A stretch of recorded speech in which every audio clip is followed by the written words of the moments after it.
Yes. Good morning, everybody. That's right. It is Friday, January 10th. I guess it must be National Cannabis Day in Ohio because it's 110, you guys. You know what I'm saying? That's right. It's also National Houseplant Appreciation Day, Jesse. Oh, I'm perfect for that. I have raging house plants upstairs. I'm a house plant master. On top of being a father of 7, I also have many plants. I wonder how many people are going to think that this is for like Seth Rogen's cannabis brand. National he doesn't. That brand does not deserve that yet. No. Sorry. Plus he's Canadian. Well, not until Canada's our 51st state, maybe. Exactly. Yes. Which seems to be coming soon to a theater near you. It's coming soon. It's also National Oysters Rockefeller Day. Shout out to Oysters Rockefeller. I know Jenny loves some oysters. She should be here shortly. I like oysters, but I've never had them Rockefeller style. Mm-hmm. I don't even know what that is. Yes. It's also National Cut Your Energy Costs Day today. Is that because the rolling blackouts, Jesse? I don't know, but I'm cutting energy costs every day, so I think it's National Cut Energy Cost Day every day. Man. It's also National Bittersweet Chocolate Day. Where is freaking Rico at? I'm right here. I'm bitter. There he is. There's our silky brown voice. Yeah. There he is. Rico, it's National Bittersweet Chocolate Day. I'm sweet. Power.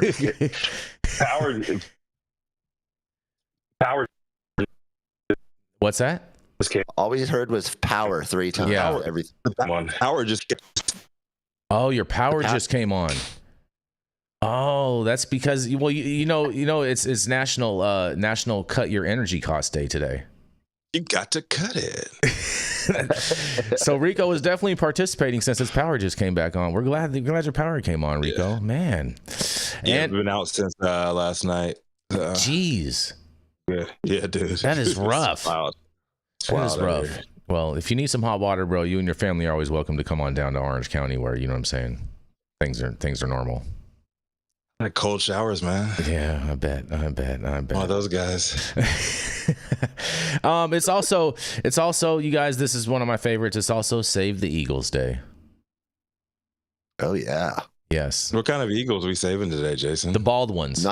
Not the Philly Eagles. Yeah, not the Philly Eagles, that's for sure. It's the bald ones, bro. It's the bald ones. Yes. Anyways, thank you all for joining us and getting high at 9 with us. It's also high noon on the East Coast. And please remember to like, share, and subscribe to us on all social media platforms. You can look up above and down below to see exactly where we live on the internet. And we are live every Monday through Friday on YouTube, Rumble, Twitch, X, Instagram, Facebook, and on our very own website at www.highat9news.com.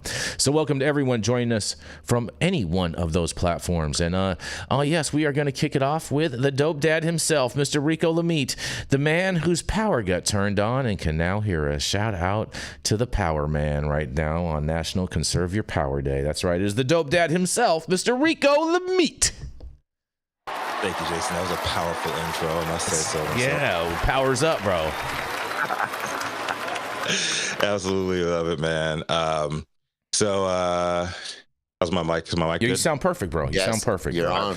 You sound better than you normally do, even. Oh man, thanks. Yes. This is a beautiful morning, man. As many of you already know, we've been dealing with devastating wildfires here in the greater Los Angeles area. As of the last update about an hour ago, more than 180 residents have reportedly lost their homes. Thousands of structures have been destroyed, and at least 10 people have died as fires continue to burn with limited containment. If you've been on social media, you've probably seen a ton of unfortunately insensitive political comments and memes taking advantage of the opportunity to prematurely place blame for who's at fault for the fires in response to the tragedy. Understandable, being that the extremely divided nation we've become over the recent years has all been a direct product of manipulative algorithms forcing us into an idealistic echo chamber and at the mercy of advertisers paying the bills of companies behind these platforms designed to keep us addicted to bullshit news feeds. His wife chosen to buck that trend today with a positive story from Chris Casaccia from MJDaily.com, highlighting the efforts of a few local cannabis companies that have stepped up to the plate and lend a helping hand to those in need. Casaccia says that the local cannabis industry has prioritized employee safety and contributing to relief efforts. While most cannabis retailers are outside of the hardest hit areas, some near Malibu and Altadena have closed or are under evacuation orders. Key efforts included in the article for those of Gelato Cannabis Company, delivering canned spring water to firefighters and evacuees. The Artistry collecting donations like food, water, and supplies at its locations for distribution to shelters and to homes in need. And the California Department of Cannabis Control even sprung to action, offering disaster relief and temporary regulatory waivers for affected businesses. I know we criticize the DCC for a lot of things they have and continue to get wrong, as is our First Amendment right, and will continue to do so going forward, but we got to give props when they're due as well. And in this case, it's nothing but love being sent out to the DCC for showing a bit of compassion. Big love to the companies listed in the article for their efforts, and also to all the others who were not mentioned, who have been pitching in, both companies and individuals from our industry, because it's the nature of who we are. California cannabis industry's always been first in line to put everything else aside in times of crisis and find a way forward together. It's what makes us different from all the other sectors here in America, and why I'm proud to represent our industry, warts and all. High winds and power outages continue to further complicate the situation out here, whilst with Southern California Edison reporting 367,476 customers without power. 475 now. I got mine back.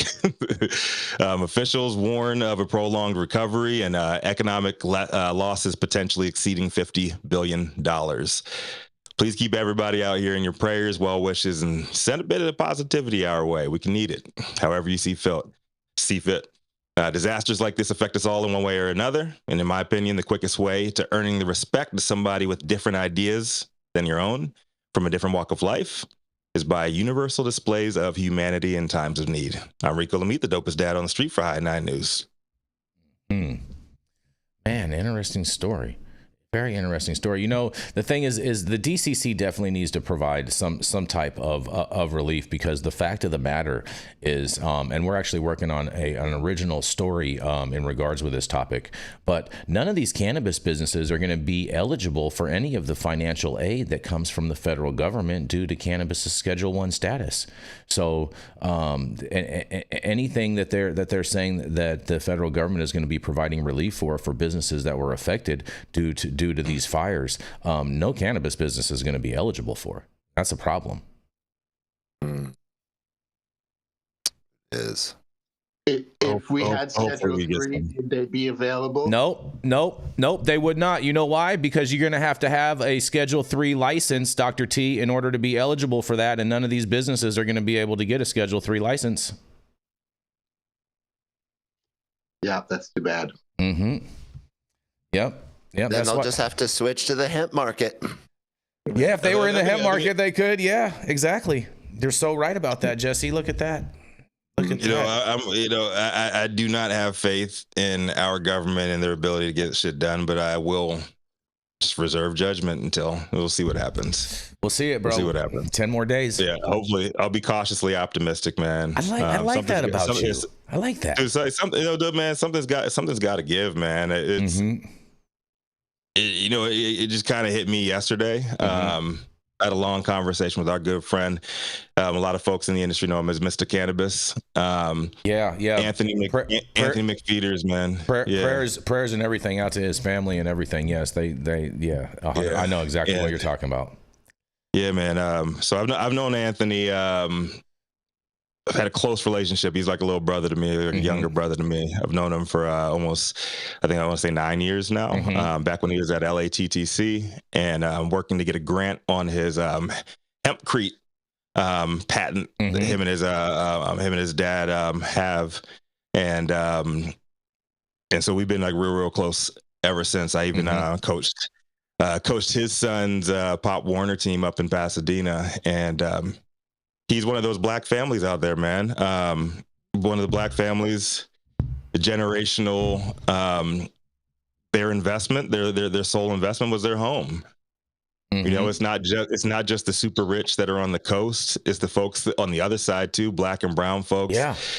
Do what they're supposed to do with the American dream and pass on that sole real estate investment for your family onto your offspring. And now they're talking about it. All of these homes, especially those because it's generational, passing those down, like they're all $1 million plus valuation, man. And a lot of these insurance companies might go bankrupt. They can't possibly pay out, give full payouts to absolutely everybody. So, well, did you see like that, man? It sucks. Did you see that the insurance companies have already dropped over 1,200 policies of people that currently had fire policies for their homes and whatnot throughout Los Angeles? Yeah, that's what I said, man. Something's got to give. Yeah, that's not right. That is not right at all. Yeah, it's just really rough because a lot of the folks that have made the headlines, like those are investment homes. Mm-hmm. A lot of the ones, they knew what the fuck they were doing. The houses on stilts, the ones in the canyon, the ones on the hills. Mm-hmm. You're susceptible to mudslides. They've been calling for insurance companies like, oh, they might pull your policy any year now. They've been calling for that for over a decade, man.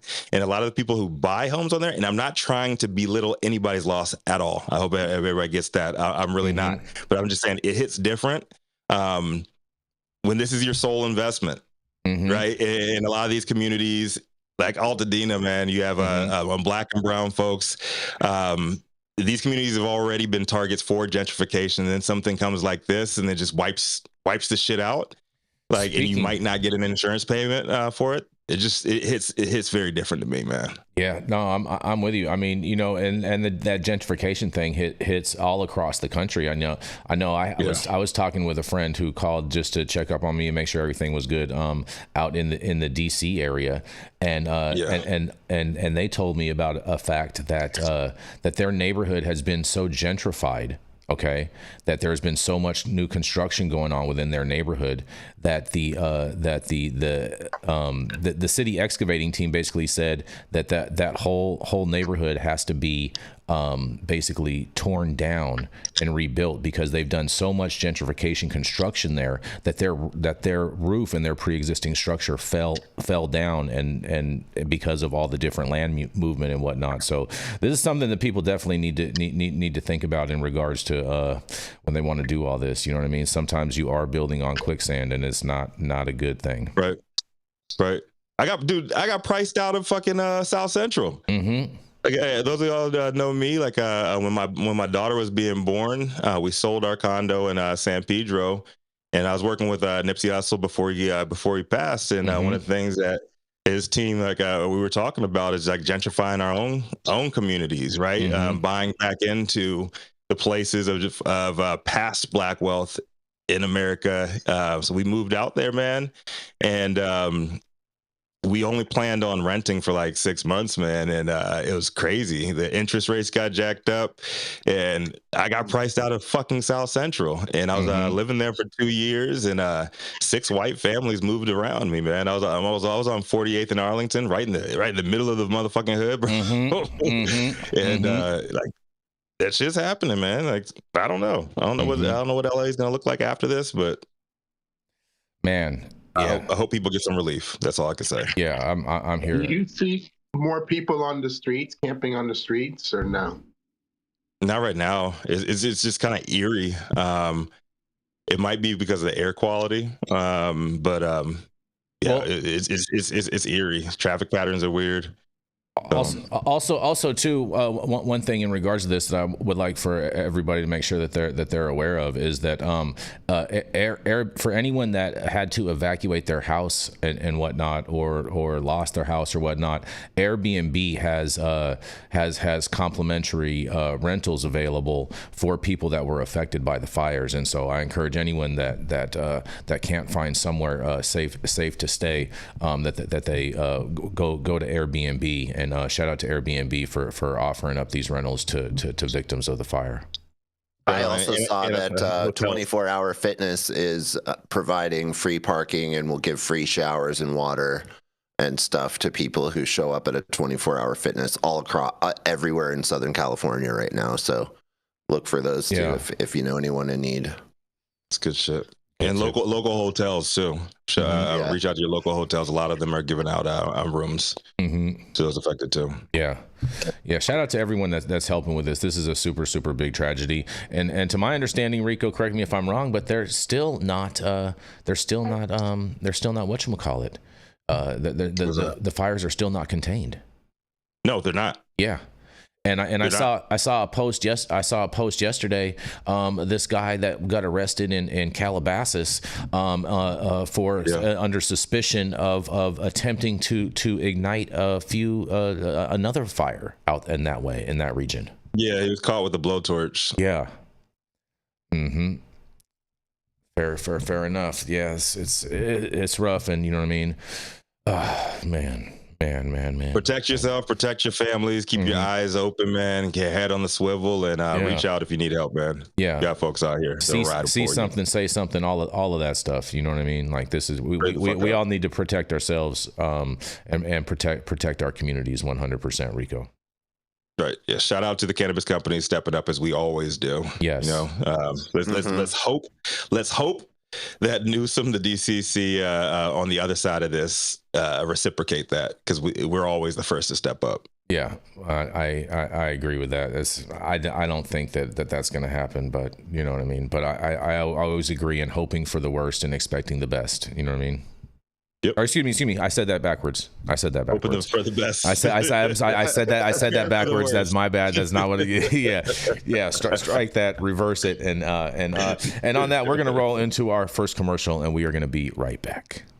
I just ordered the summertime strawberry salad when added steak on top here at Anna's. Make sure you do the same thing too next time you're in downtown Long Beach. Come on down and check out Anna's joint on the 400 block of Pine Street.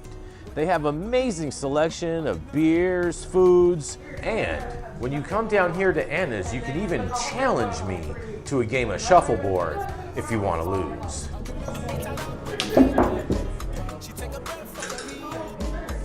Did you get that? So, next time you're in downtown Long Beach on Pine Avenue, make sure you stop by Anna's Joint on the 400 block. Not only do they have Anna's Joint, this restaurant and bar, but they also have the amazing deli next door, and then next door to that, they have a very exotic flower shop. You may want to stop by and say hi.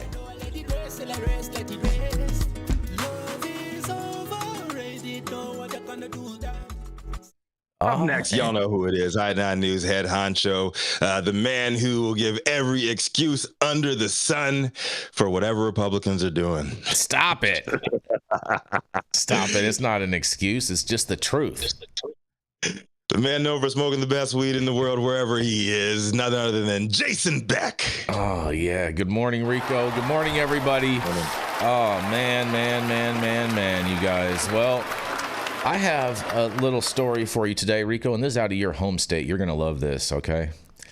Because a federal court rules Virginia's THC hemp regulations supersede the 2018 Farm Bill, bro. Can you believe this? This is absolutely crazy, batshit crazy to me. What? Yeah, exactly. Please extrapolate on this. Man, Virginia's restrictions on intoxicating hemp products don't violate federal law. The U.S. Fourth Circuit Court of Appeals ruled on January 7th. Under Senate Bill 903, a Virginia law that became effective on July 1st, 2023, hemp products and industrial hemp extracts can contain no more than 0.3 THC in total, which factors in THCA at the end of the day and any other form of THC, and limits products to no more than 2 milligrams of THC per package in a retail setting. Furthermore, the law prohibits hemp processors from selling industrial hemp or a substance containing an industrial hemp extract to a person if the processor knows or has reason to know that the person will use the material in a manner that violates the THC limits. Specifically, these restrictions collide with the 2018 Farm Bill, which defines hemp as having no more than 0.3 Delta-9 THC on a dry weight basis, omitting the total THC standard, and only relates to hemp that's tested in the field within 30 days of a harvest rather than in finished products. The Fourth Circuit Court of Appeals, which covers Maryland, North Carolina, South Carolina, Virginia, and West Virginia, ruled that the 2018 Farm Bill does not preempt state law regarding restrictions on hemp or hemp products. And in a quote, they say, under federalism principles engineered into the Constitution, states retain the power to regulate matters of health and safety, Judge A. Marvin Quarterbaum Jr. wrote in Tuesday's decision. In an additional quote, they say, that power permits Virginia as a separate sovereign to enact legislation addressing psychoactive products affecting its citizens, including children, he wrote. In an additional quote, while the Supremacy Clause limits what a state can do, the plaintiffs have not shown that federal law preempts Virginia's total THC standard, either expressly or implicitly. Nor do they show that the total THC standard violates the Dormant Commerce Clause, end quote. A federal doctrine, the Dormant Commerce Clause, aims to prevent states from passing laws inhibiting interstate commerce.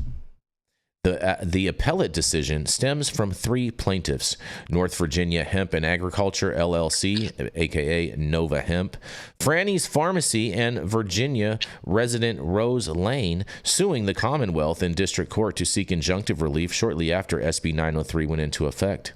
And Franny's Pharmacy is a North Carolina corporation that produces and sells products with hemp-derived cannabinoids, and the company's subsidiary includes an operation in Warrenton, Virginia. The company argued SB 903 criminalized more than 100 of its hemp products sold in Virginia and claimed losses for the inability to ship its products to Virginia, according to the lawsuit.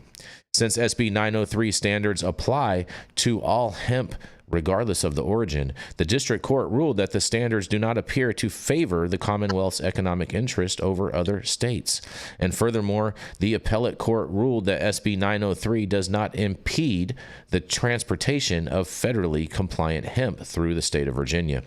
The law states in a quote, "It is lawful for a grower, his agent, or federally licensed hemp producer to grow, a handler or his agent to handle, or a processor or his agent to process industrial hemp in the Commonwealth for any lawful purpose," end quote. The Fourth Circuit Court opined that the state law falls in line with the 2018 Farm Bill. And in a quote, they say, the rule of Constitution says only that nothing in the Farm Bill itself prohibits the interstate commerce of hemp or hemp products, Quarterbaum wrote. And they also stated in a quote, that provision doesn't say anything about what states may or may not do in regulating hemp. The only specific prohibition these statutory notes place on states is that they cannot prevent hemp or hemp products that comply with federal law from being transported through the states. Interesting. Oh. Right? The 2018 Farm Bill says nothing about the ability of states to regulate the sale of hemp products within their borders, the judge said. And meanwhile, Virginia-based operator Nova Hemp sells THC-A flower and pre-rolls and Delta-9 THC gummies, Delta-8 THC vape cartridges, and other products out of retail settings in the state. The company claimed that SB 903 banned approximately 95% of the products it manufactured and sold before July 1st, 2023, according to the lawsuit, and certain costs of doing business associated with regulated marketplaces also did not apply before SB 903 was enacted. To help ensure compliance with the law, SB 903 created a regulated hemp product retail facility registration that carries a $1,000 annual license fee. The legislation also created packaging, labeling, and testing requirements for regulated hemp products. And in addition, the bill established a civil penalty of up to $10,000 per day for violating these new standards. In the first 12 months following SB 903's effective date, state officials conducted 424 inspections, citing 346 businesses for a total of 17,715 violations that resulted in nearly $10.8 million in preliminary civil penalty assessments.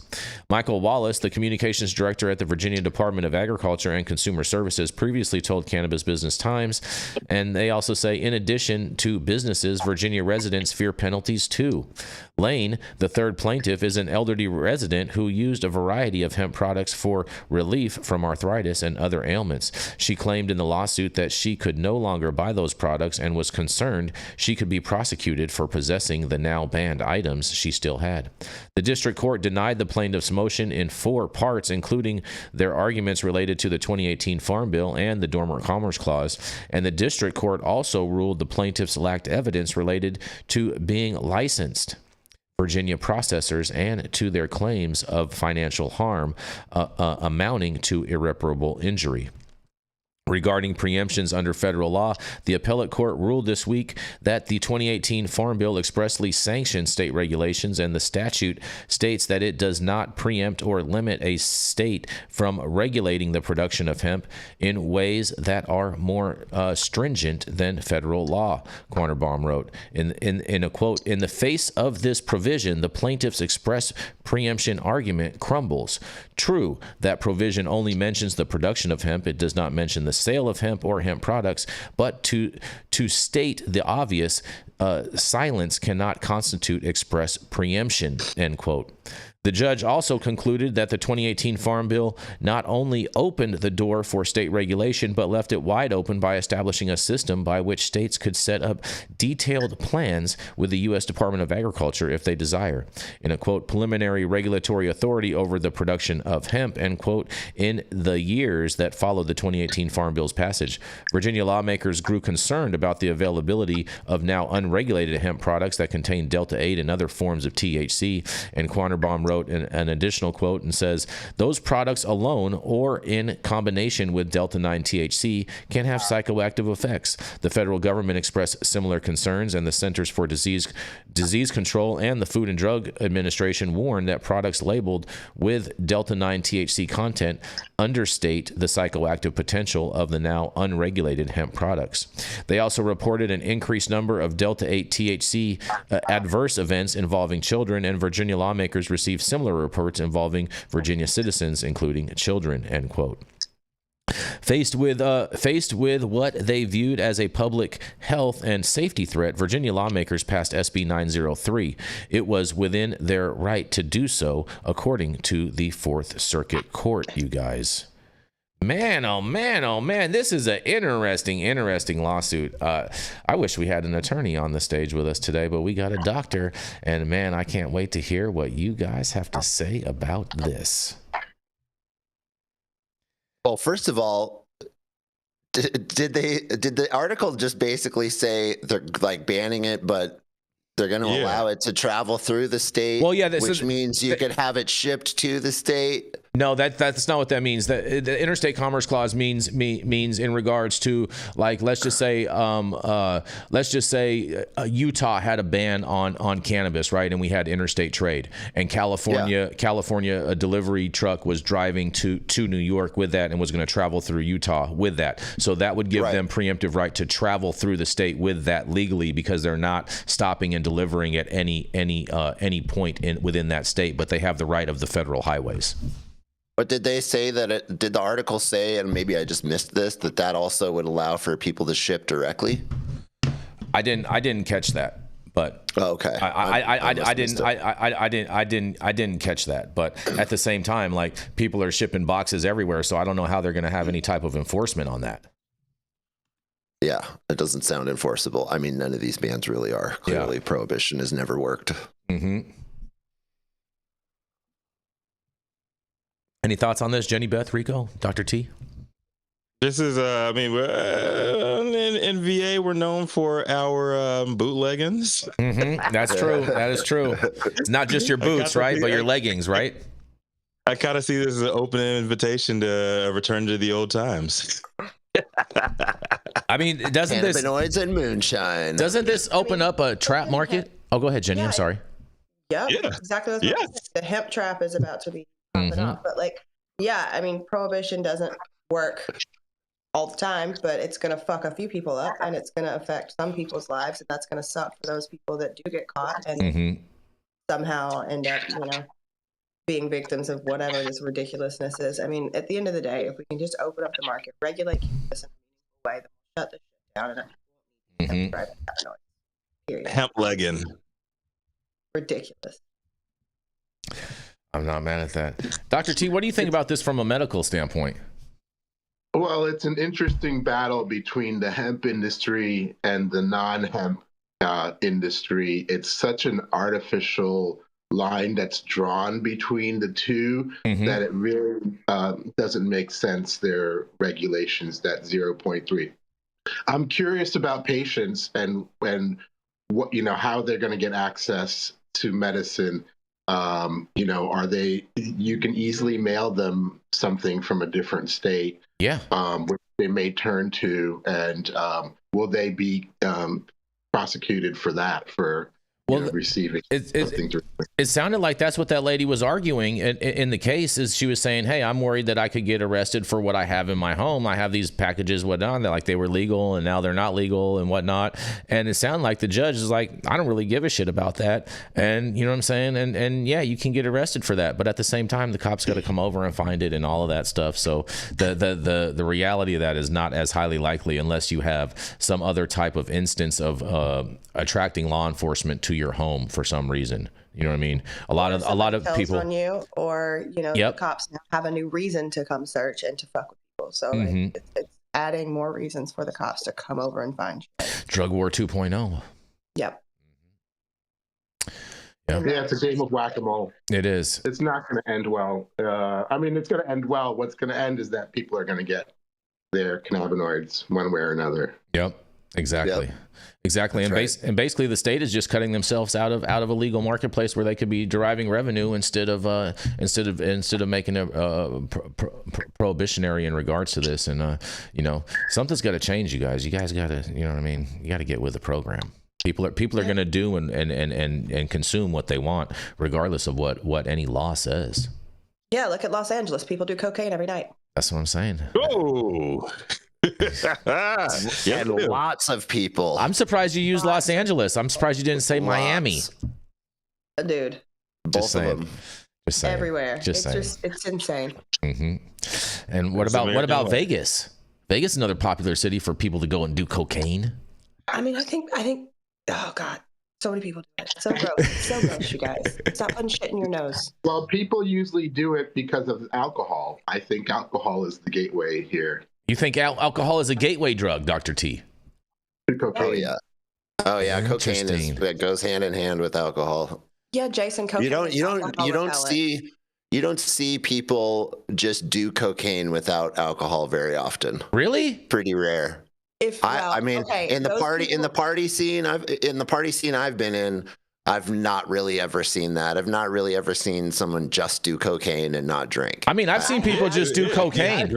I have seen it, but it's super rare is my point. I have seen it, and it's super rare, and it's super weird, and those people are super fucked up. Well, I think they're always the weirdest people that no one wants to be around. Well, I think too, though, that part of the thing is the environment that you're in. So a lot of the time when you're seeing these people doing cocaine, you're in a nightclub, party type setting, you know what I mean? And that's somewhere where alcohol is served. And so, but at the same time, like I've seen people at their houses just doing cocaine and they're not drinking.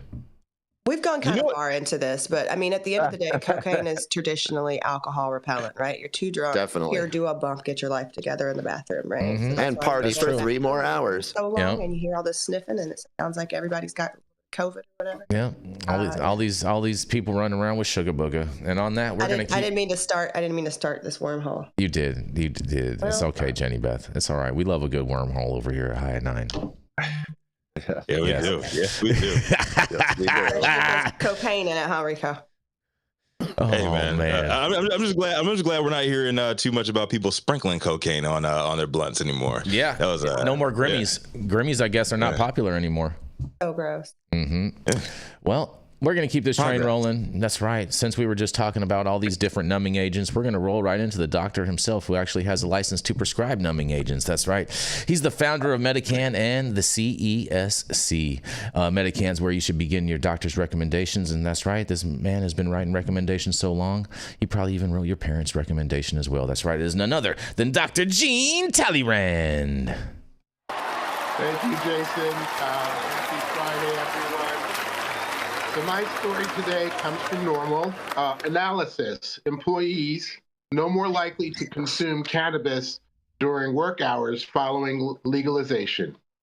Cannabis legalization is not associated with an uptick in the percentage of employees consuming cannabis, either during work or prior to work, according to data provided in a briefing report by the nonprofit research organization Institute for Work and Health.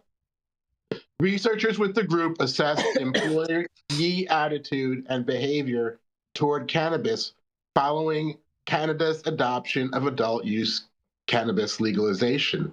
The Canadian government legalized retail sales for those 18 and older in 2018. Investigators reported no change in employee consumption of cannabis before work or at work during the years surveyed.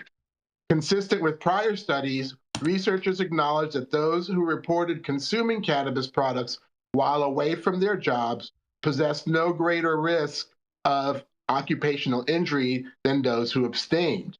By contrast, employees who reported using cannabis during work hours possessed a nearly twofold increased risk of accidents compared to those who do not. These findings underscore the importance of distinguishing cannabis use at work from cannabis use off work, concluded the study authors. Rather than considering any cannabis use as an occupational safety risk, employers need to reframe their focus to cannabis use that is likely to lead to impairment at work, and craft policies that center on preventing and managing impairment as well as fitness for duty. Most workplace drug testing policies rely on urinalysis screening, which detects the presence of inert carboxy-THC metabolite. The metabolite remains present in the urine for days, weeks, or even months. However, blood tests can detect the presence of psychoactive THC. THC is fat-soluble and can also remain present in the blood for days, long after the psychoactive effect has worn off. In other conclusions from this study, cannabis use in a sample of Canadian workers increased from 30% in 2018 to 45% in 2021. That's nearly half the workforce. Daily or near daily use increased from 7% to 14% during the same time period. Workplace cannabis use described as during or 2 hours before work did not increase. About 1 in 10 Canadian workers surveyed used cannabis during work. 11% believe that cannabis use during work did not increase risks. So the take-home message is that employers should consider the broader context of substance use, not just cannabis, among employees. This should include education for employees about the potential risk of substance use at the workplace and cultivating a supportive environment that encourages workers to come forward should they be impaired. I don't know if they would, but finally, employers should consider how the work environment might contribute to substance use. So I'd like to know, do you use cannabis during work hours? Do you think cannabis use increases your risk of occupational injuries? And does your employer provide education about substance use? This is Dr. Jean Tallyrand with High at 9 News. Oh, I mean, Jenny, the HR expert over here. Yeah, actually. Mm-hmm. So do I want my accountant high as shit during work hours? Probably not. Do I want my crane operator high as shit during work hours? Probably not. When I was running dispensaries in Colorado Springs, did my staff piss me off because running in bud tenders is like herding cats and babysitting someone else's children? Mm-hmm. And did bong rips in my car off property sometimes save people's lives? Abso-fucking-lutely. So I think there's levels to this, and it depends on what work you're doing. But yeah, no, I don't want my attorney high as fuck before they walk into court to defend me. smelling like weed. I don't want, there's certain levels and certain things. And I think that's where we all need to be adults and be like, hey, I'm doing something that could hurt myself or others. Maybe I shouldn't do it high. Well, what about like your bartender, Jenny Beth? Do you want your bartender to be high when they're making your drinks? Totally fine. See what I'm saying? Please be a little distracted and make exactly. A heavier pour is exactly right. Crossfade for the win, right, Dr. T? Yeah. We're not promoting crossfades. Alcohol is the gateway drug.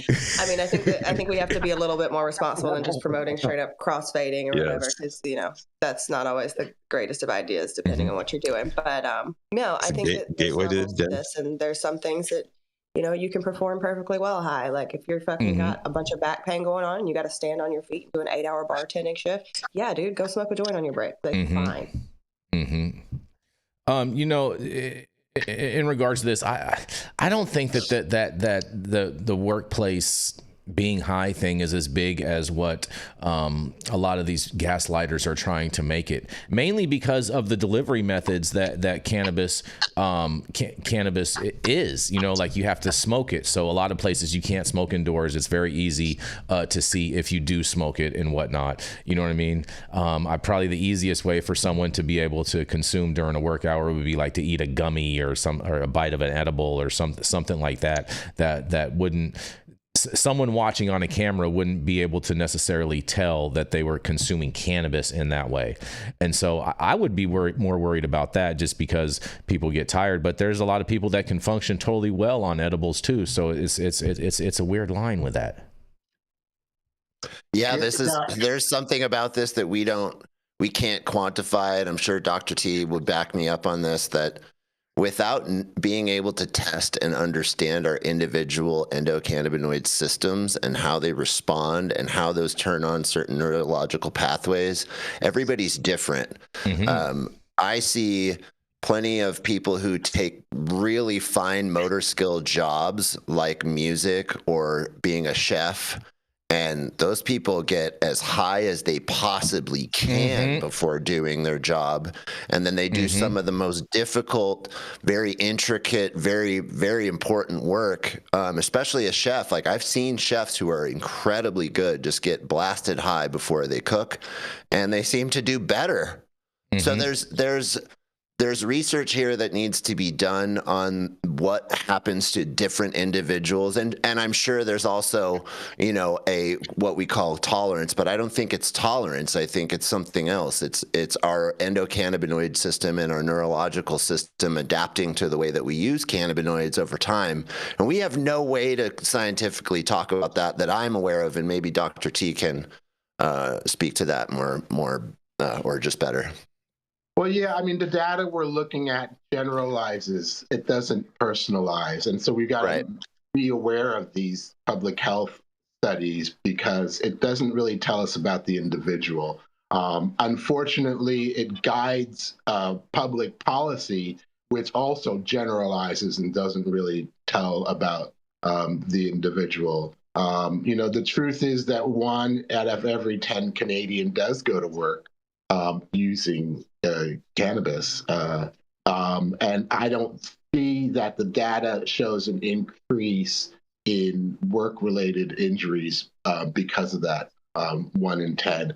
But if you are using cannabis, and we specifically look at that group of people that are using cannabis, there is an increase in among that group. So it really depends on how you look at the data and what questions you're trying to answer. Whatever happened to mapping or syncing up your the human genome to the endocannabinoid system? Wasn't Len May and EndoCanna trying to do that, and we were supposed to have designer weed? Wouldn't that open the doors for us actually understanding why some people can function off of some varietals and they cannot off of others? Yeah, I mean, you ask a great question. I know Len, worked with him, and he's doing great work there. It's the problem with genes are they're not 100% predictive. The best way I can explain it is if you've ever built a house using blueprints, how well does the house come out exactly how the blueprint says? Rarely, right? And so the genes are the blueprint. But the reality is often quite different than what the gene says. They're what we call epigenetic factors that influence what the genes say. So genes are a clue to personalizing, but they're not the whole answer. We need more data, more than just genes. I would say my genes are more, Levi's and apple bottoms, but So stupid. All right. Well, Stand up and show us no your apple puns bottom allowed. jeans. I will say this though. Norman Osborne in the chat, he says, "I think working or not, we all should be high at 9." That's what I'm talking about right there. Hey, yes. In that comment. Yes. I like what Troll Central said too, because there's other factors like, are these employees that smoke too much weed and make more mistakes or cause more accidents? Are they getting enough sleep? Are they drinking the night before? Mm-hmm. Are there other factors in there? Are they stressed out? Are they depressed? Are there other factors that are involved that we're not aware of? And we're just studying one narrow part of the thing. And so it's easy to say, oh, look, see, there's somebody, some of the people have problems. Well, what about everything else in their life? I think that's a huge point. Yeah. Fair enough. Well, we're going to roll into our next commercial and we are going to be right back. Are you a business that's suffering from the hyperinflation that is plaguing America today? We have the solution for you. That's right, Patriot Business Financing. Head on over to www.patriotbfc.com and apply for a loan up to $2 million. Any state, any industry, even the cannabis industry, the CBD industry, as well as the industrial hemp fiber industry. Secure up to $2 million today, and make sure that when you apply, you tell Paul you said hi from High at 9. Us couldn't participate in. Oh, we are back. Stop whatever you're doing. Make sure you smash that like button. I know we'll appreciate it. You'll appreciate it, and YouTube will appreciate it.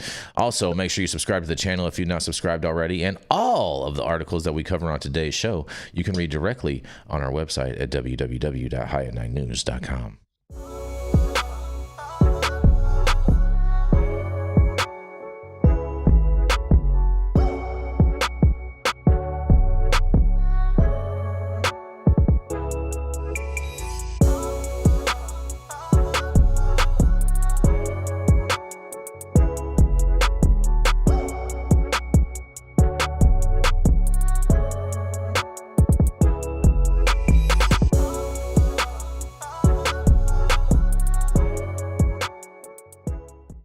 I think you should change the name from Endo Canada 420 and me. We're back, you guys. We're back, you guys. Lots of jokes during the breaks, you guys. You guys are pretty entertaining. You gotta keep today. things light, man. It's fucking LA is burning, so you gotta keep things lighthearted over here. But speaking of which, up next it is none other than the all-time loser of pulling out himself, the Mr. Ginger Snap man, come here to talk shit about liberals and make them pay through his excellent marketing skills. Jesse Barney, yeah.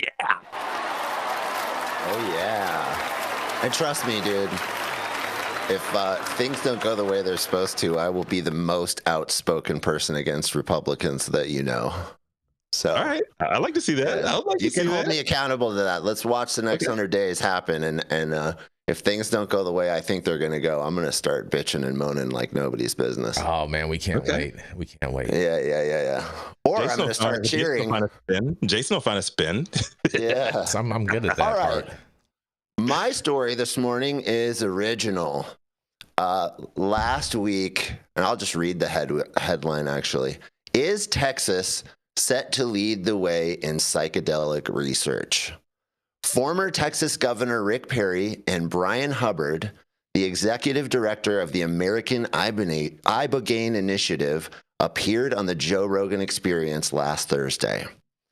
Ibogaine is a Schedule I compound that has shown miraculous effects, especially when it comes to curing addiction and PTSD. It has been shown to have a 97% success rate in curing opioid addiction and PTSD after 2 doses. It must be noted, Ibogaine is an incredibly dangerous compound that can result in heart failure if not taken in a medical facility with specific protocols to mitigate the danger. This cannot be overstated, you guys. I'm speaking to the audience. Do not attempt to get Ibogaine from the street. The 3-hour-long podcast is nothing short of revelatory on many fronts. Governor Perry starts by outlining his conversion from being completely anti-psychedelic and plant medicine to becoming an advocate and activist, as well as what led him to meet Brian. Brian then launches into a 2-hour monologue outlining the incredible story of how he, a workman's comp lawyer from Kentucky, wound up heading the American Ibogaine Initiative. Brian outlines his 20-year epic fight to do the right thing in Kentucky for the people hooked on opioids and how it led him to his oversight of the Kentucky Opioid Abatement Advisory Commission. He goes on to speak about how political and corporate corruption stopped him from finishing his mission in Kentucky in 2023 and how he recently partnered with Governor Perry to finish the project in Texas. Together, they have launched the Texas Ibogaine Initiative and are working to pass legislation in 2025 that will allow Texas to launch the nation's first Ibogaine treatment and clinical trial center. That's the article. This show with Joe Rogan it's 3 hours long and it is so detailed, and both Rick Perry and Brian Hubbard are incredibly well spoken, and Brian's 2-hour story is very detailed from beginning to end of how he got to where he is and what they're doing with the Ibogaine Initiative. And they outline that they're working on legislation right now, and if everything goes well, they will be able to pass it by September, and then they will use that to go and approach the FDA and they've already got pre-approval from the FDA to actually do this research and create this clinical trial center, even though it's Schedule 1. So huge movement in Texas to be one of the leaders in psychedelic research, especially around Ibogaine. And the results of this compound are pretty much nothing short of miraculous. It's really, really cool. So I'm really excited to hear, especially what Dr. Tallyrand has to say about everybody else, of course. Yeah, Ibogaine is really something interesting to me. I've been sort of following its history since the 90s. The psychoactivity is such a weird human response. People see it as a danger to have psychoactivity, but it is the psychoactivity that is actually the treatment. And so we're not trying to avoid it. We're trying to go toward the psychoactivity. It's kind of been really used historically. It's an African shrub. It's been used to help people with opiate-dependent problems. So it's got a lot of potential medicinal benefit too. But with anything, you've got to use the right dosage at the right time. Yeah, they were very clear. Brian especially was very, very clear that this is about the proper dosage. This is about the proper environment. And that study that was done at Stanford, actually, that showed that 97% success rate for curing opioid addiction and PTSD was an amazing study. And that was done in this very narrow clinical way. And the way that it's successful, you do have to provide treatments that mitigate the heart failure. Because if you just take Ibogaine in those huge doses by itself, you could have serious heart failure. In fact, you're kind of likely to. So you have to be in a medical situation. Also on Joe Rogan, Mel Gibson showed up and said that ivermectin cured cancer. Yeah, we already knew that. He's just telling us stuff we already knew. Stage 4. Mm-hmm. You can superdose ivermectin, and it has shown to do that. Fascinating, you guys. Man. I wasn't that familiar with this Ibogaine thing, Jesse, before all this. This is super trippy. And again, you said not to do it on your own because it can be incredibly toxic and you need to be under a doctor's care in order to do this. Am I correct on all that? There's a high likelihood of death if you find it on the street and do it yourself. Wow. So do not do that. If you feel like you have major PTSD or major opioid addiction and you want to try this to try to help, you need to go to a real clinic. There's a couple in Mexico, and he lists them in the podcast. I can't remember them right now, but Beyond, BEOND, without the Y. That was one of them. And there's another one. You must go to these locations where they give you like magnesium supplements in the right way, and that mitigates the heart failure. And there's some other things that they have on location in case you do go into heart failure that they can jumpstart your heart. So you have to have all that stuff in place. You cannot just take this because you might wake up dead. Wow. Yeah, it's a wake up on the other side. agonist. It's like an E-trip. Say that again, Dr. T? Like an E-trip. You mean like ecstasy? Mm-hmm. So it's a party drug then? Well, no. No. It's an E-trip that could cause heart failure like 50% of the time if you don't have the right things around you. Yeah, superchargers. So if you're on ivermectin or ibogaine, does that mean that you like techno music too? Is that what all people who take E? Yep. They have you have to like techno music in order to be on E. No, you don't. 100%. What about drum and bass? It's all techno. It's all techno music, Dr. T. People The world is techno. Ecstasy, Jason, you're goofy. Stop it. I'm serious. Rappers are popping ecstasy. I'm sure they're also not going. Yeah, they're listening to techno music. They're being party boys at that time. Nobody listens to techno. Let's go. Moving right along. Yeah, to the people in the chat that are questioning this, I just encourage you to go listen to the episode with Governor Rick Perry and Brian Hubbard and just listen to the whole thing. Brian Hubbard is one of the most well-spoken men I've ever heard in my entire life. He's a joy to listen to, and he's super clear, and he goes through the entire thing beautifully. So just go listen. It's amazing. I bet he offers a stark contrast to Rick Perry. No, they're both incredible together. It's amazing how well spoken they are and the road that they've been on. I mean, Rick Perry used to be one of the most he was a prohibitionist all the way, and now he is moderately pro cannabis and pro plant medicine because of the things that he's seen through all of this. It's pretty cool. I'm sorry, I just do not trust anything, like a goddamn thing Rick Perry has to say, given his track record of just saying a bunch of bullshit. He did. He admits that. No, dude, that's the thing. He admits that directly on the show. He says that he was that person, and he's like, I've had a major turnaround through all this. He's had a shift, bro. He's that had type of person, somebody who was our enemy, who makes a switch, who gains the knowledge to actually convert themselves and change. That's the type of ally that we want. 100%. No, he's not an enemy. No, I don't consider him an op. But I'm just saying, he used to be an enemy. Yeah, I'm just saying he has been. He said some wild shit for political reasons in the past. I'm just not going to trust him. He's a politician. Well, he's not a politician anymore. I'll check it out for the other dude, but he's not a politician anymore. Yeah, just check it out. Form your own opinions, you guys. Form your own opinions. Educate yourself.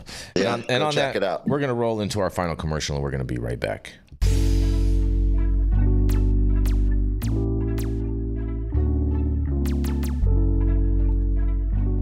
Are you all ready for America's new #1 D9 gummy line? That's right, we are bringing to you Parody Gummy. These vegan gummies are manufactured in a safe harbor facility, so you know they're gonna be clean and safe, and they're not gonna give you any of the runaround. Coming in, we have 3 amazing flavors for you. We have the Raspberry Riots. Also, we have the Sleepy Joes if you need something to help you sleep at night. And if you're feeling like raging and having a party time, that's right, we have the Pineapple Bad Hombre. If you're feeling like a bad hombre, make sure you head over to www.parodygummy.com and secure your bag today. Back in 3, 2, 1. She is the founder of Kind Cannabis Consulting and Justice Serve 501c3. And after finding out over the break, she's an avid hiker as well. Coming to the stage, none other than Jenny Beth Dills. Hit your ass right now. Okay, so we're going to go over we shall see. Bedrocan calls for stricter medical market regulation from the New German government. Germany's medical cannabis industry is at a crossroads. The lines between medical and recreational cannabis are becoming increasingly blurred, sparking heated debates among lawmakers and stakeholders as the February 23rd general election approaches. In an open letter, Bedrocan, a leading supplier of medical cannabis in Germany, has called for stricter regulation. The company warns that some providers are exploiting legal loopholes, prescribing cannabis without adequate diagnosis, and damaging the reputation of cannabis as a legitimate medicine. Since cannabis was removed from Germany's narcotics list in April 2024, the medical market has grown rapidly, with imports up to 140% compared to last year. But critics argue that this ease of access has turned the medical industry into a de facto recreational market, raising concerns about potential abuse of the healthcare system. Bedrocan has outlined recommendations, including tighter oversight of telemedicine, banning prescriptions without proper consultations, and separating medical from recreational markets. They stress the need for high-quality standards to protect patient care and avoid undermining the system. However, not all agree. Ben H. Hansel, CEO of Sanity Group, argues that the line between medical and recreational use is less clear than it seems. He notes that many recreational users report using cannabis for stress and sleep, blurring the distinction further. With millions of Germans using cannabis recreationally, Hansel believes easing access helps shift users away from potentially unsafe black market products towards regulated, high-quality medical options. As the CDU-CSU leads in the polls, Bedrocan's intervention could influence the incoming government's cannabis policy. The debate continues as Germany grapples with balancing growth, regulation, and patient safety in this evolving market. So, a few things to note. First of all, Bedrocan is a provider and manufacturer of medical cannabis in Germany. So this is very much like what you see Curaleaf and those guys doing, Trulieve type moves, where we're going to try to influence political policy to sway the things in our direction and make sure that we can maintain a stronghold on the market. Second of all, I do believe that there is a blurred line between recreational and medical cannabis use. I think it's either spiritual or physical medicine. And, you know, it's your doctor-patient relationship is not the medication manufacturer's responsibility to worry about. That is your doctor and your relationship for them to manage. I think that we're kind of at a crossroads with Germany. This is going to be really interesting. They're trying to attack access, which is a problem, but the incoming government could go either way. So I think it's definitely something to continue to watch. But I definitely want Dr. Tallyrand's opinion on this as the prescriber of. Well, I mean, that argument that they use that it's over-prescribed is a lame argument. You can use that argument for SSRIs, like Prozac, where they, prescribed it like water, or Lipitor, a cholesterol medication. They're prescribing it like crazy. When it first came out, it was only for a specific group of people. Now you breathe the wrong way and you're prescribed Lipitor, metformin. So there are so many pharmaceutical drugs that can be argued as overprescribed. So it's a bad argument when they say cannabis is overprescribed, especially when we don't know the extent of all the benefits that cannabis can provide. No, Word to that. I mean, like, yeah, you're sad. You go to the doctor. Here's your Wellbutrin prescription. Oh, by the way, it's going to fire you up. So here's also something to help you sleep. Mm-hmm. Interesting. And that's going to make you incontinent. So here's something for your digestive system, and that's going to cause heart problems. So here's something to deal with that, and it just goes on and on and on and on. Yep. And just for funsies, here's a boner pill. And Nick Bradley in the chat, he says Bedrocan is the company that makes Sativex also, which I think is super interesting. No. Isn't Germany on its way? Aren't they leaning towards like the far right taking over currently? So I mean, if that happens, man, like they've already banned cannabis from Munich in the Oktoberfest. Well, they already have there, but they have stores and they have a super kind of regulated type of marketplace where all the stuff is sold through pharmacies and it's pharmacy based type products. But Munich and Bavaria, they're not having any of that shit, and they're run by the far right over there. And they said they have no interest in allowing it to do that, and they've expressed interest in actually repealing. Well, Jenny Beth, correct me if I'm wrong, but the German market, they're not allowing for flower sales. It's all like pharmaceutical grade products that are sold in the pharmacies as far as cannabis products. Am I correct on that? Necessarily, so you should be able to get flower as we move into the club kind of, you can have 500 members per club, blah, blah, blah, blah, blah. They'll be able to get flour in those ways. It's more of a collective type model. Got it.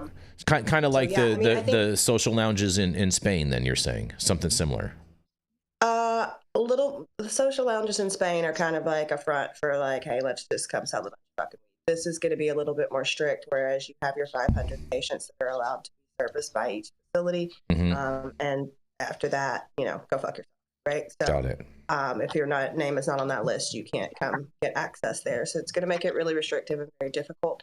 I think it's also really important to acknowledge, like, I was super shocked at the medical community or the people who are advocating for medical only in Germany. There was a guy who did the most buzzkill presentation I've ever heard in my life. He paid money to do it at this conference that I chaired in Germany. And I swear to God, like, guy wouldn't have said, hey, you should be able to get a cannabis pill. I would say that he completely hated cannabis. Very Kevin Sabetish, down to saying, oh, there are rappers posing with cannabis plants. He posted a High Times article saying that these things are what's wrong. They are very, very, very, very close to prohibitionists. I think that they don't understand, but he's very outspoken, and there are a lot of people in the German community that are like that. So it's going to be an uphill battle. There's a large fight to be. Were you going to say something on this, Dr. T? It's so always interesting to me to hear the culture wars around this plant. If you behave and act the right way, then you can take it. But if you act the wrong way, or or you're part of a counterculture, then we don't. Then you shouldn't be allowed to take it or exploit it. I don't know. There's some racism there somewhere. Fair enough. Fair enough. You have anything else you want to say on this, Rico, before we move on? Yeah, man. I hope Germany gets it right, because I'm still waiting on my opportunity to head back over to Deutschland, where I spent my years of 5 to 10 years old back in the day. And I want to go to the fucking Oktoberfest high as hell. I mean, in that word, that's what I want to do. The ultimate crossfade. I mean, when I was... Rico, tell me how much I believe that whether they change this or not, you're not going to be high as hell at October. Yeah, exactly. That's what I was going to say. He's definitely getting those gummies overseas on the plane, man. Yeah. Oh, boy. Hop on the, go to Nuremberg, hop on the Autobahn, and show up lit. Oh, boy. Literally flying around. I see it. Yes. Well, I got one final story for you guys, and this is a crazy story. You guys, like, this is exactly what not to do as a parent. This is a bad parent story, so I just want to warn you guys, because we got 4 parents up there on the panel, and so you know what I mean. Just want to make sure you guys know that, because a Utah man is arrested after allegedly giving his 8-year-old marijuana gummies, you guys. That's right.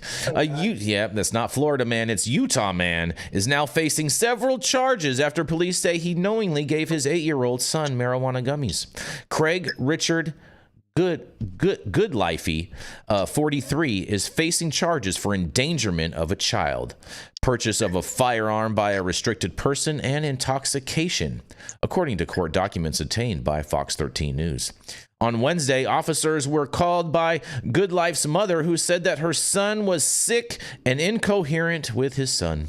Officers responded and said Craig was acting manic and speaking of completing magic rituals. Goodlife admitted to officers that he had taken a large amount of marijuana, Viagra, and caffeine, you guys. He also stated that he had even given marijuana to his son.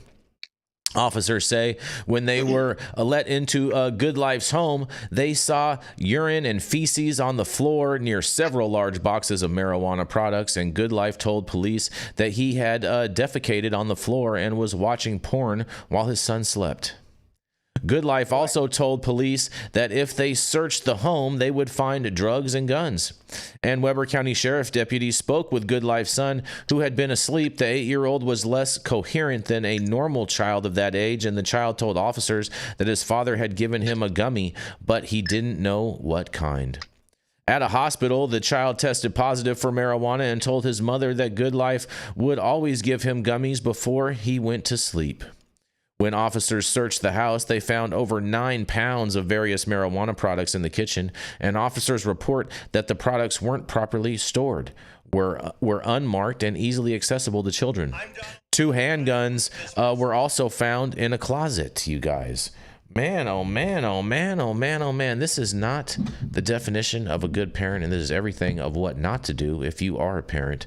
And I can't wait to hear what you guys have to say, and this just makes us all look bad. It sounds like a bad life, Jason. Yeah.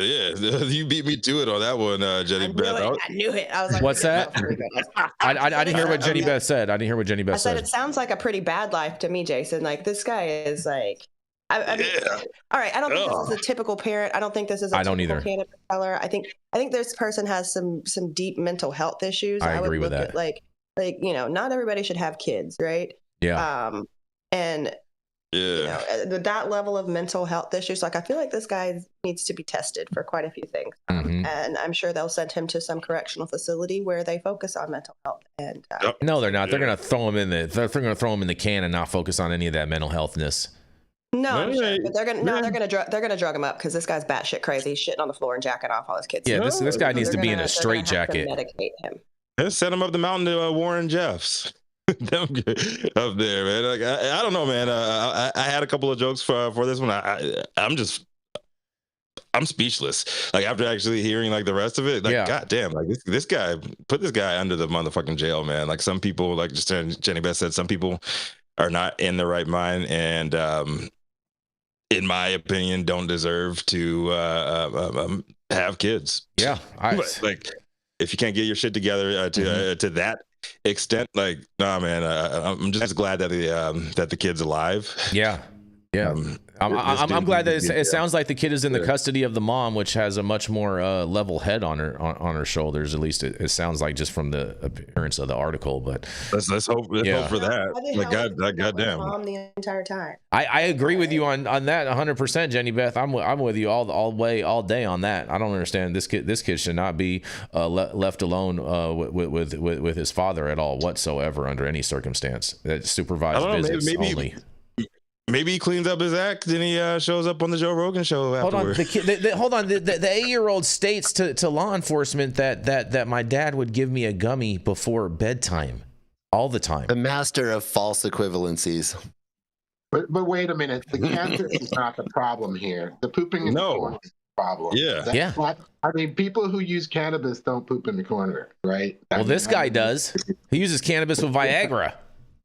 Maybe that's the problem, but it's not the cannabis. The cannabis is being villainized here. This guy got issues. I agree with that. I think this is a total situation of mental health issues, and it definitely needs to be treated for that. I'm not sure what level of crazy it is, but I'm gonna just go with batshit crazy. I mean, you know what's interesting to me is what's the likelihood that there was alcohol in the house and that he was drinking as well. And they don't mention that. There's no even inquisition into, you know, are there other substances that are legal that could cause problems like that? They're like blaming the cannabis for this guy being crazy. I think that they're pointing out the fact that, like, dude's got guns and is trapping out of this house and feeding his child substance. He should not be feeding his child. Unfortunately, let's hope at 8 years old it's not, you know, it hasn't like totally screwed this kid up for the rest of his life, man. That's the sad part for me is like he's right at that tween age where you're like that impressionable, man. And I just hope they intervene soon enough, and the kid can be saved. Without a doubt. I'm with you. Where's mom? That. Well, that's the mom is referenced in the article, saying that she had no clue that this was going on, kind of thing. And so all I can say is hope that the kid is with the mom now and under the mother's care, because she sounded like she was sane in this article. But I don't know, man. I find it hard to believe. I find it very hard to believe. But hey, But that's me from a distance. I don't know them. Well, I say this because the article doesn't reference and say that the child is in the custody of the state or with parental control or whatever, you know what I'm saying, whatever they have out there in regards with that in Utah. And normally those types of articles do indicate that the child is in the custody of the state at that point in time. And so due to the fact that it doesn't mention that, I assume that it's the child is in the custody of the mother. For the kid's sake, I'll remain, cautiously optimistic on that. But yeah. I don't know, man. Fair enough, you guys. Happy Friday. Yeah, all right. On that note, thank you all for joining us for yet another episode of High at 9 News. You can catch us live weekdays 9 a.m. Pacific, high noon on the East Coast. Big shout out to the super fans out there getting their comments posted live on the bitch screen. We have any today, Jason? Not today, unfortunately, but we did have a lot of good comments in there. Yes, we did. In lieu of that, instead of sending us super chats, if you guys have any extra cash or anything like that, send it over to somebody you know and love that's been affected by the fires out here. Most definitely. In California, in Southern California, for real though.